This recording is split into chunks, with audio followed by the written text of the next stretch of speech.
भगवान कहते कि भैया मथुरा नगरी में सब ठीक तो है। अक्रूर जी महाराज कहते प्रभु आप तो ऐसे कह रहे हैं जैसे हॉस्पिटल में जाके किसी व्यक्ति को पूछो कि भैया हालचाल कैसे आपकी, ठीक तो हैं?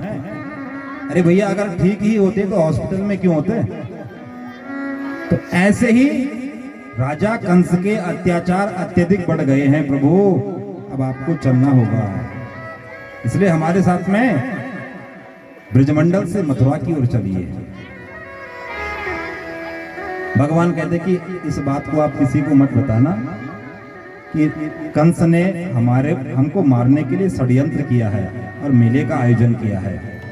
अगर किसी को पता लगेगा तो हमें भेजने वाले नहीं।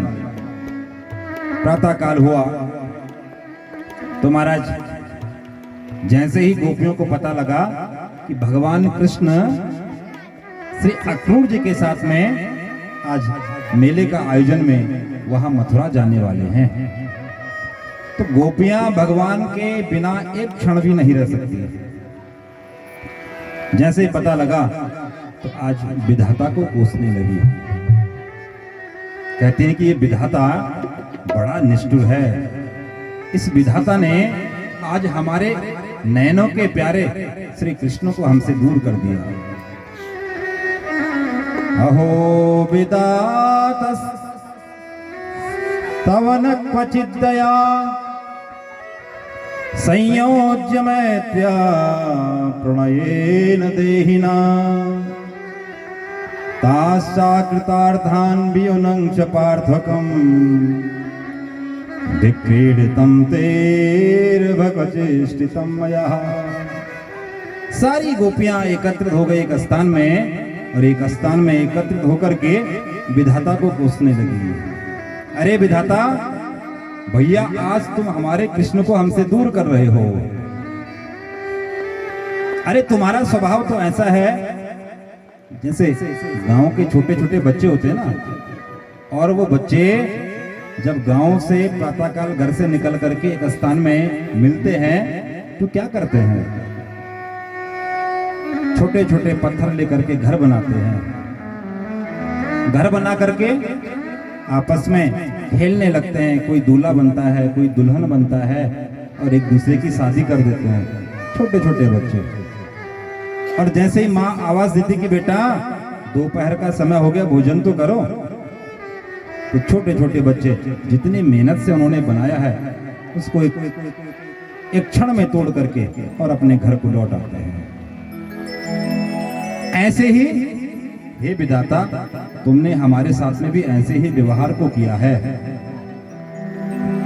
दूसरी गोपी कहती है भैया मैं तो कहती हूं कि विधाता नहीं, ये जो अक्रूर है ना, इसका नाम अक्रूर नहीं क्रूर होना चाहिए।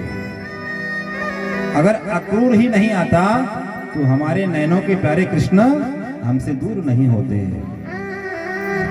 तीसरी गोपी कहती कि भैया लेके जाएगा कैसे कृष्ण को? जैसे ही रथ चलने लगेगा तो मैं रथ के आगे लेट जाऊंगी, मैं कृष्ण को जाने नहीं दूंगी। प्रातः काल हुआ, अक्रूर जी महाराज रथ में विराजमान हुए। भगवान कृष्ण रथ में बैठ गए।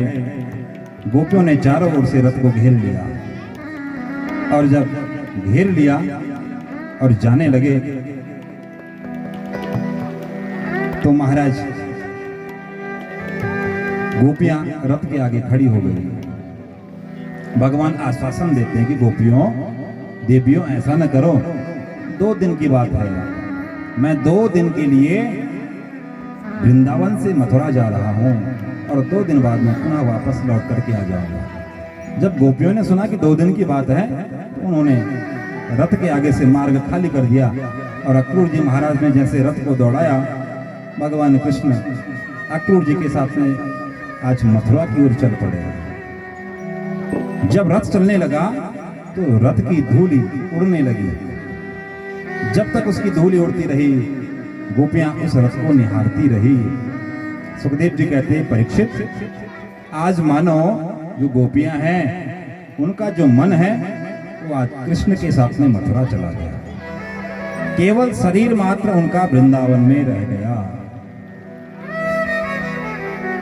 आगे गए, वहां जाकर के महाराज अर्ध स्नान में, अर्ध मार्ग में अक्रूर जी महाराज ने रथ को रोक करके यमुना जी में स्नान करने लगे।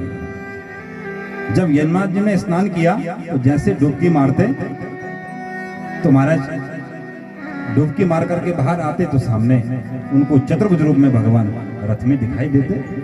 फिर से डुबकी मारते और देखते तो भगवान को दर्शन देते।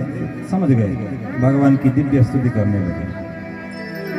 न तोस्म्य हम त्वाखिल हेतु हेतुकम नारायणं पौरुषमादिमग्रयम् यन्नाभिजातादरविन्द कोशात् ब्रह्मा विरासीत यतये सलोकात्। हे प्रभु, मैं आपको पहचान गया हूं, आप ही साक्षात परमात्मा हैं, आप ही राम के रूप में आए हैं और आप ही कृष्ण के रूप में साक्षात परमात्मा इस धरा धाम पर आए हैं। चलिए प्रभु, हमारे घर चलिए। भगवान कहते भैया इस समय तो नहीं, लेकिन हम तुम्हारे घर जरूर आएंगे। आगे बढ़े तो महाराज मथुरा में जैसे प्रवेश किया तो मथुरा के जो निवासी हैं वो भगवान को पहचानते हैं, आने वाले समय में यही राजा हैं। तो व्यापारी का धर्म होता है, जो व्यापारी होते हैं, व्यापारी कभी किसी का नहीं होता। जिसकी सरकार